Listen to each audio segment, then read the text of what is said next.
দারিদ্রতাকে পেছনে ফেলে মেধা পরীক্ষায় রাজ্যের স্থান স্বস্তিরহাটের সুস্মিতার। তার এই সাফল্য নজর কেড়েছে সকলের। জানা গেছে অভাবের সংসারী থেকে পড়াশোনা সুস্মিতার, তবে দারিদ্রতার শিক্ষা লাভের পথে তার প্রতিবন্ধকতা হতে পারেনি। সম্প্রতি নবপরিবর্তন ধারা রাজ্যের মেধা তালিকায় স্থান অধিকার করেছে সে। পরিবার সূত্রে জানা গেছে কোচবিহার জেলার চৌরঙ্গিতে সুস্মিতার জন্মস্থান বাড়ি। বর্তমানে ময়নাগুড়ি ব্লকের স্বস্তিরহাট এলাকায় দিনমজুর মামার বাড়ি থেকে পড়াশোনা করছে সে। স্থানীয় বটতলী কালুয়ামোহন উচ্চ বিদ্যালয়ে সে এখন নবম শ্রেণীর ছাত্রী। নবপরিবর্তন ধারা নামক সংগঠনটি জানায় 29 সেপ্টেম্বর রাজ্যব্যাপী মেধা অন্বেষণের জন্য একটি পরীক্ষার আয়োজন করা হয়েছিল। রাজ্যের বিভিন্ন সরকারি বেসরকারি শিক্ষা প্রতিষ্ঠান থেকে প্রচুর ছাত্রছাত্রী সেই পরীক্ষায় অংশগ্রহণ করে। 31 ডিসেম্বর অনলাইন মাধ্যমে পরীক্ষার ফলাফল প্রকাশিত হয়। সেখানে সুস্মিতা অষ্টম শ্রেণীর সমস্ত বিষয়ের উপর 100 নম্বরের পরীক্ষায় 91 নম্বর পেয়ে রাজ্যে 10ম স্থান অধিকার করে। সুস্মিতার এমন নজরকাড়া সাফল্যে খুশি তার পরিবার সহ পাড়াপড়শি এবং বিদ্যালয়ের শিক্ষক শিক্ষিকারা। তার বিদ্যালয় সূত্রে জানা যায় সুস্মিতা বরাবর বিদ্যালয়ের পরীক্ষাগুলিতেও ভালো রেজাল্ট করে। পড়াশোনার পাশাপাশি খেলাধুলা ও অন্যান্য বিষয়ে সমানভাবে পারদর্শী সে। সুস্মিতার উজ্জ্বল ভবিষ্যৎ গড়াই এখন তার পরিবারের পাশাপাশি বিদ্যালয়ের শিক্ষক শিক্ষিকাদের লক্ষ্য বলে জানান তারা। আমার নাম সুস্মিতা রায়। কোন স্কুলে পড়ো? বর্তমানে কালুয়ামোহন উচ্চ বিদ্যালয়ে। কিছুদিন আগে একটা মেধা অন্বেষণ পরীক্ষা যে হয়েছিল, সেখানে কি র্যাঙ্ক করেছো তুমি? রাজ্যে 10ম। কেমন লাগছে? হ্যাঁ, খুবই ভালো লাগছে। তবে এটুকুই শেষ নয়, ভবিষ্যতে আরও বড় বড় পরীক্ষা সাফল্য অর্জনে আমার এখন প্রধান লক্ষ্য।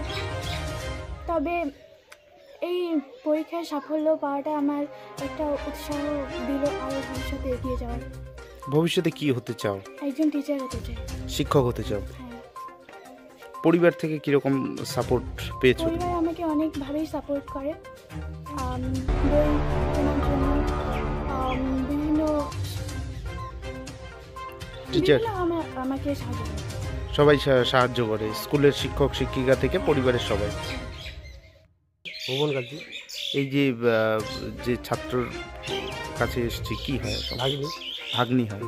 আপনার বাড়িতে থেকেই তো পড়াশোনা করছে?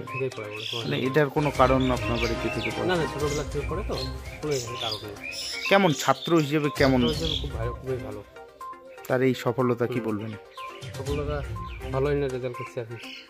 কতটা আনন্দিত আপনি? আনন্দিত মোটামুটি। ওর পাশে কিভাবে দাঁড়াবেন আপনি আগামীতে? পুরো সহযোগিতা করবো। সহযোগিতার হাত বাড়িয়ে দেবেন। নাম? আমার নাম অনিমা রায়। এই যে আপনার মেয়ের এই যে সাফল্য, রাজ্যে একটা স্থান অর্জন করছে, কেমন লাগছে কি বলবেন? ভালো লাগছে। মানে কোথা থেকে ও পড়াশোনা করছে? দাদুর বাড়ি থেকে পড়াশোনা করে। মানে কেন দাদু বাড়ির থেকে পড়াশোনা, কোনো কারণ? ওর ছোটোবেলায় ঠাকুমা মারা গেছে, তখন আমাদের বাড়িতে একটু সমস্যার জন্য এখানে থাকছি। এখান থেকেই পড়াশোনা করছে। এই যে সাফল্য কেমন লাগছে? কিভাবে সাহায্য করছেন মেয়েকে? আরও এগিয়ে যাক, এটা কামনা করছেন। আমার নাম পিনাকি রায়। আপনি এই স্কুলে? বটতলী কালুয়ামোহন স্কুলে আমি টিআইসি। এই আপনার স্কুলের এক ছাত্রী মেধা অন্বেষণ পরীক্ষায় ভালো ফলাফল করেছে, কি র্যাঙ্ক করেছে? পরিবর্তন ধারা স্টেটে ওর 10th হয়েছে। শুধু তাই নয়, এর আগে ইতিহাস অনুসন্ধানী শিক্ষক মঞ্চের যে পরীক্ষা, সেখানে জেলা স্তরে সে প্রথম হয়েছে। খুবই কৃতি ছাত্রী, সমস্ত বিষয়ে স্বতঃস্ফূর্ত অংশগ্রহণ আছে। স্কুলের আমাদের যে প্রতিযোগিতাগুলো হয়, বিভিন্ন প্রতিযোগিতামূলক অনুষ্ঠানগুলো হয়, সেগুলোতেও স্বতঃস্ফূর্তভাবে অংশগ্রহণ করে। হ্যাঁ, খুবই ভালো, যদিও একটু দুস্থ, কিন্তু পড়াশোনার দিক থেকে যথেষ্ট মনোযোগী ছাত্রী সে। হ্যাঁ, যথেষ্টই মনোযোগী। শুধু মনোযোগীই নয়, সমস্ত দিক থেকে তার ভীষণ রকমের আগ্রহ আছে, যথেষ্ট প্রতিভাবান সে। দিক থেকে ক্লাস 9-এর পরীক্ষাতেও খুব ভালো ফলাফল করেছে, খুব ভালো ফার্স্ট হয়েছে। তো অবশ্যই ফার্স্ট হয়েছে, 95% মার্কস পেয়েছে। কি বলবেন মানে তার এই সাফল্য?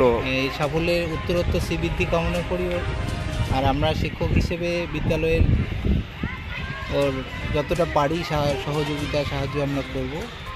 এবং তাকে ব্যক্তিগতভাবে আমরা বলেছি, তার পরিবারের সঙ্গে আমিও ব্যক্তিগতভাবে কথা বলেছি যে তার যত রকমের সহযোগিতা দরকার, হ্যাঁ, আমরা যতটা পারি আমাদের তরফ থেকে সেটা করার চেষ্টা করব। জলপাইগুড়ি থেকে কনক অধিকারীর রিপোর্ট, রূপসী বাংলা মিডিয়া।